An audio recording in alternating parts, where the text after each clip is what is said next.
छत्तीसगढ़ में नक्सलियों के खिलाफ अभियान में सीआरपीएफ को बड़ी कामयाबी मिली है।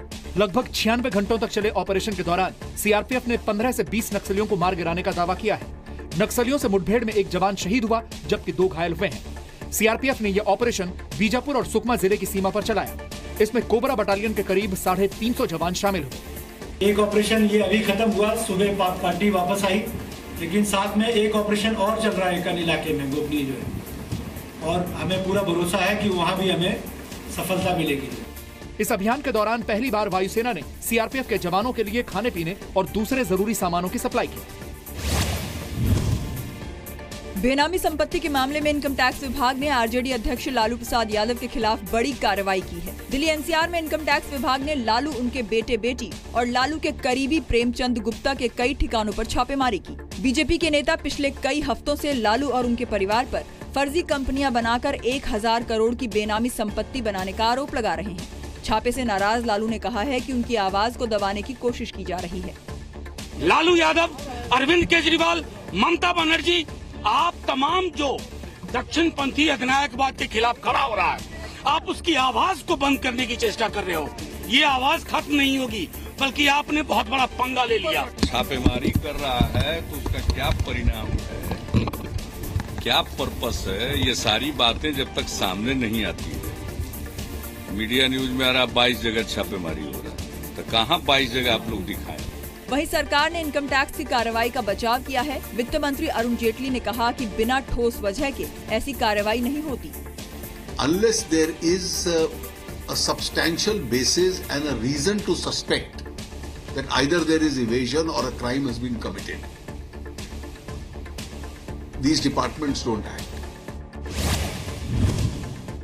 आरजेडी अध्यक्ष लालू प्रसाद यादव के खिलाफ इनकम टैक्स की कार्रवाई के बाद बिहार के महागठबंधन में दरार की अटकलें लगाई जा रही हैं। दरअसल लालू ने ट्वीट करके बीजेपी को गठबंधन के नए सहयोगी मिलने की मुबारकबाद दी थी, जिसके बाद बीजेपी और जेडीयू के बीच फिर से गठबंधन की चर्चा होने लगी। हालांकि कुछ ही देर बाद लालू ने एक और ट्वीट करके सफाई दी कि नीतीश के साथ उनका गठबंधन अटूट है और वो समान विचारधारा की कई और पार्टियों को साथ जोड़ेंगे। हमारा पूरा गठबंधन रॉक सॉलिड मजबूत है और वो अवाम का गठबंधन है साहब, सिर्फ नेताओं का गठबंधन नहीं है। अब लड़ाई का मजा आएगा। जेडीयू ने भी गठबंधन में किसी मतभेद से इनकार करते हुए दावा किया कि लालू के साथ गठजोड़ 5 साल के लिए है। हमारा गठबंधन 5 साल के लिए बना है, सांप्रदायिक शक्तियों को सत्ता में आने से रोकने के लिए। एक मीडिया कंपनी से रिश्वत लेने के मामले में सीबीआई ने पूर्व वित्त मंत्री पी चिदम्बरम के बेटे कार्ति चिदम्बरम के घर और दफ्तरों में छापेमारी की। दिल्ली, गुरुग्राम, चेन्नई और मुंबई के 16 ठिकानों पर सीबीआई ने ये कार्रवाई की। आरोपों के मुताबिक कार्ति ने आईएनएक्स मीडिया से रिश्वत लेकर टैक्स के लिए मामले की छानबीन को प्रभावित किया। सोमवार को इस मामले में सीबीआई ने कार्ति चिदम्बरम, उनकी 2 कंपनियों आईएनएक्स मीडिया और वित्त मंत्रालय के अज्ञात अधिकारियों के खिलाफ एफआईआर दर्ज की थी। सीबीआई ने आरोपियों के खिलाफ आपराधिक साजिश, धोखाधड़ी और रिश्वत लेने का मामला दर्ज किया है। We are at the initial stages of investigation. As the evidence comes forth, as the facts come forth, we will definitely be examining and taking all action that is required as per law. Chidambaram ने आरोप लगाया है कि सरकार CBI के जरिए उनके बेटे को निशाना बना रही है और इसका मकसद उनकी आवाज को चुप करना है। कांग्रेस ने सीबीआई के छापे को बदले की कार्रवाई कहा है, जबकि सरकार ने आरोपों से इनकार किया है। प्रतिशोध और बदले की आग, ये अब नया डीएनए भारतीय जनता पार्टी का बन गया है। न कांग्रेस पार्टी, न विपक्ष का कोई नेता और न श्री पी चिदम्बरम इस प्रकार की गीदड़ भभकियों से डरने वाले। ये आईटी रेड्स, ये तो सीबीआई का जांच, ये कानून अपना काम कर रहे हैं। सरकार का इसमें कोई रोल नहीं है, बीजेपी का भी इसमें कोई रोल नहीं है। सुप्रीम कोर्ट में 3 तलाक की सुनवाई के दौरान मुस्लिम पर्सनल लॉ बोर्ड के वकील और कांग्रेस नेता कपिल सिब्बल ने 3 तलाक की तुलना भगवान राम से कर दी। सिब्बल ने कहा कि जैसे मेरी आस्था राम में है और मेरा ये मानना है कि राम अयोध्या में पैदा हुए थे, उसी तरह से 3 तलाक की प्रथा 1400 सालों से चली आ रही है और ये आस्था से जुड़ा मामला है। जो प्रथा इतने सालों से चली आ रही है वो गैर इस्लामिक कैसे हो सकती है। कपिल सिब्बल ने अदालत से ये भी कहा कि इस मामले की सुनवाई नहीं करनी चाहिए। मोदी सरकार के 3 साल पूरे होने पर कांग्रेस ने आज बड़ा वार किया। कांग्रेस ने 3 साल में 30 तिकड़म नाम से एक वीडियो जारी करके सरकार को घरेलू और अंतर्राष्ट्रीय हर मोर्चे पर नाकाम बताया और इन 3 सालों पर एक स्लोगन भी दिया। अच्छे दिन कब आएंगे, ये प्रश्न देश की जनता करना चाहती है। 3 साल देश बेहाल, यही है भाजपा का कमाल। जवाब में बीजेपी ने कहा कि भ्रष्टाचार मुक्त शासन देना 3 साल की बड़ी कामयाबी है जो कांग्रेस कभी नहीं दे पाई। हमने 3 वर्ष में एक ईमानदार सरकार, भ्रष्टाचार मुक्त सरकार देश को दी। विश्व की सबसे तेज गति से बढ़त करने वाली फास्टेस्ट ग्रोइंग अर्थव्यवस्था आज भारत बनी है। केंद्र में 3 साल पूरे होने पर बीजेपी 26 मई से 15 जून तक 500 शहरों में सबका साथ सबका विकास सम्मेलन करेगी, जिसमें अभी तक की उपलब्धियों का जिक्र होगा। सरकार 25 मई को नया कैंपेन न्यू इंडिया भी लॉन्च करेगी। पाकिस्तान ने आज एक बार फिर लाइन ऑफ कंट्रोल पर सीज फायर का उल्लंघन किया। शाम के वक्त मोर्टार और ऑटोमेटिक हथियारों से पाकिस्तान की सेना ने राजौरी के नौशेरा में अंधाधुंध फायरिंग शुरू कर दी। सेना ने भी पाकिस्तान की फायरिंग का जवाब दिया है। पिछले कई दिनों से पाकिस्तान नौशेरा में लगातार सीज फायर तोड़ रहा है। पाकिस्तानी गोलीबारी की वजह से लाइन ऑफ कंट्रोल पर 35 गांव के 10,000 से ज्यादा लोगों पर असर पड़ा है। करीब 2,500 लोगों को घर छोड़कर राहत कैंप में रहना पड़ रहा है। पाकिस्तानी फायरिंग की वजह से एक बच्ची समेत 3 लोगों की मौत हो चुकी है। सरकार ने फैसला किया है कि काले धन और टैक्स चोरी के मामलों की पूरी रिपोर्ट को वेबसाइट पर सार्वजनिक किया जाएगा। यह ऐलान वित्त मंत्री अरुण जेटली ने सीबीडीटी की नई website operation clean money launch करते हुए किया। वेबसाइट पर सरकार सभी टैक्स डिफॉल्टर्स के नाम भी डालेगी।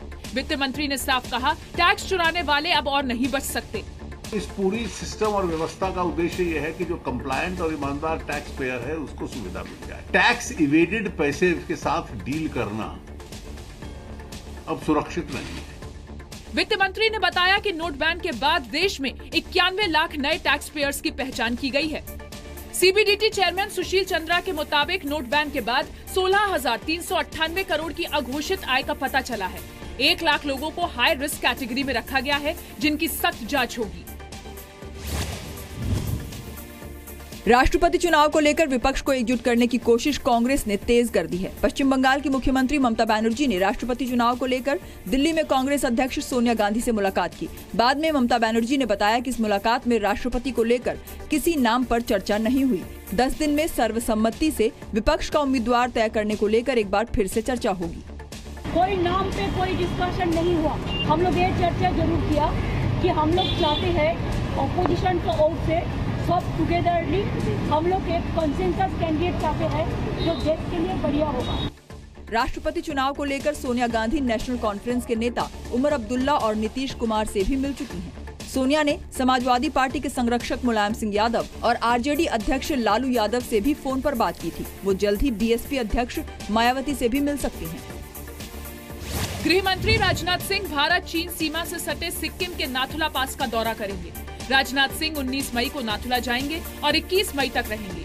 3 दिनों के दौरे में राजनाथ सिंह बॉर्डर पर आईटीबीपी और सेना के कैंप में भी जाएंगे। गृह मंत्री इस क्षेत्र में सुरक्षा व्यवस्था का भी जायजा लेंगे। नाथुला पास चीन और भारत के बीच आपसी समझौतों से स्थापित 3 खुले व्यापार की चौकियों में से एक है। ये हर साल मई से नवंबर महीने तक खुलता है। दिल्ली के पूर्व मंत्री कपिल मिश्रा ने सीएम अरविंद केजरीवाल और उनकी सरकार के खिलाफ काले धन को सफेद बनाने, मनी लॉन्ड्रिंग और हवाला रैकेट चलाने का आरोप लगाते हुए आज सीबीआई में शिकायत दर्ज कराई। कपिल मिश्रा ने सीबीआई को कई सबूत भी सौंपे और दावा किया कि केजरीवाल बहुत जल्द तिहाड़ जेल के अंदर होंगे। उनके 2 एमएलएस की कंपनी से बहुत सारी फर्जी कंपनियों का लिंक साबित हुआ है। ब्लैक मनी को व्हाइट मनी करने का वो सारे डॉक्यूमेंट, दस्तावेज और सबूत वो आज सीबीआई को मैंने सौंपे हैं। पुराना काला धंधा चल रहा है 2013 और 14 से। कपिल मिश्रा ने दावा किया कि मोहल्ला क्लिनिकों में भी करोड़ों के घोटाले पर उन्होंने काफी सबूत इकट्ठे कर लिए हैं। इस पर वो एलजी से शिकायत करेंगे। मोहल्ला क्लिनिक के और डिटेल में इकट्ठा कर रहा हूँ, 2-3 दिन में देश के सामने भी रखूंगा। कम से कम बता रहा हूँ मैं, और डिटेल आ रहे हैं, कम से कम 225 करोड़ रुपए का घोटाला है। कपिल मिश्रा ने कहा कि आम आदमी पार्टी के फंड में हेराफेरी और फर्जी कंपनियों से रातों रात पैसा आने का मामला वो सीबीडीटी में भी ले जाएंगे। दिल्ली हाईकोर्ट ने जवाहरलाल नेहरू विश्वविद्यालय के छात्र नजीब अहमद की गुमशुदगी का केस सीबीआई को सौंप दिया है।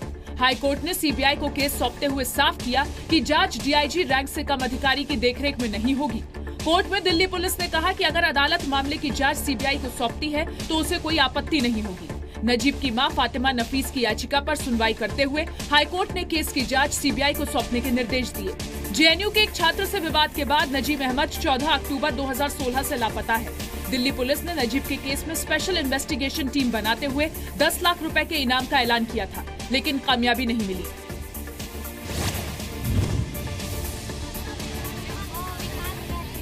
ये गुस्सा सरकार के खिलाफ है।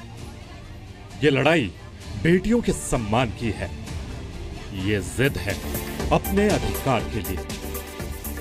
सोचिए, हंसने, खेलने और पढ़ने के दिनों में ये बच्चियां आंदोलन कर रही हैं। 7 दिनों से भूख हड़ताल पर हैं। इनकी मांग है कि गांव में जो स्कूल है उसे 10वीं से बढ़ाकर 12वीं तक कर दिया जाए। हम तो ये कह रहे हैं कि तब तक हमारा +2 तक स्कूल नहीं बन जाता हम यहाँ से नहीं लेंगे। हमारी बहुत सी परेशानी है पर हमारी कोई नहीं सुनता। हमने तो बहुत लोगों से कह चुके हैं पर हमारी कोई सुनता ही नहीं है। अब तो हम यहाँ से नहीं लेने वाले। ये हमारा आखिरी फैसला था और है। जब तक हमारा स्कूल नहीं बनेगा हम यहाँ से नहीं लेंगे, बिल्कुल नहीं लेंगे।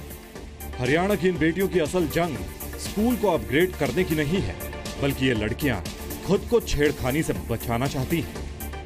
इन छात्राओं को 11वीं और 12वीं क्लास में पढ़ने के लिए अपने गांव गोठड़ा टप्पा डहीना से 3 किलोमीटर दूर दूसरे गांव जाना पड़ता है। रास्ता खेत से होकर गुजरता है। बीच में मन चले छेड़छाड़ करते हैं। इसीलिए ये लड़कियां चाहती हैं कि इनके गांव में स्थित सरकारी स्कूल को ही अपग्रेड कर दिया जाए, ताकि इन्हें दूसरे गांव न जाना पड़े। हमें ये परेशानी थी कि हम 2 किलोमीटर दूर जाते थे कमाल पढ़ने के लिए। वहाँ धूप थी, गर्मी थी, सर्दी थी, बारिश थी, उन सब से हम परेशान थे। और जो समाज के असामाजिक तत्व थे वो हमें परेशान करते थे। इसलिए हमारी ये मांग थी कि हमें अपना स्कूल अपग्रेड चाहिए। हमारे आगे बहुत सी छेड़खानियाँ हो चुकी है जो हम घर वालों से बताते हैं। घर वाले कहते हैं स्कूल छोड़ दो, हम पढ़ना चाहते हैं, हम आगे बढ़ना चाहते हैं। हाँ, अभी यहाँ पर बच्चियों ने बताया है कि इसके बारे में पहले कई बार FIR भी हो चुकी है। यहाँ तक कि बोला मर्डर भी हो चुके हैं। यहाँ ये दूर स्कूल में जाना पड़ता है। बच्चियों के साथ इतनी गंदी हरकतें होती हैं जिसको मैं आपके कैमरे के सामने बयान करना शायद बड़ी शर्म की बात है। बच्चियों की तबीयत दिन ब दिन बिगड़ती जा रही है, फिर भी ये अपनी मांग पर अड़ी है। इन लड़कियों ने साफ कह दिया है कि लिखित आश्वासन मिलने के बाद ही ये भूख हड़ताल खत्म करेंगी। ब्यूरो रिपोर्ट, जी मीडिया।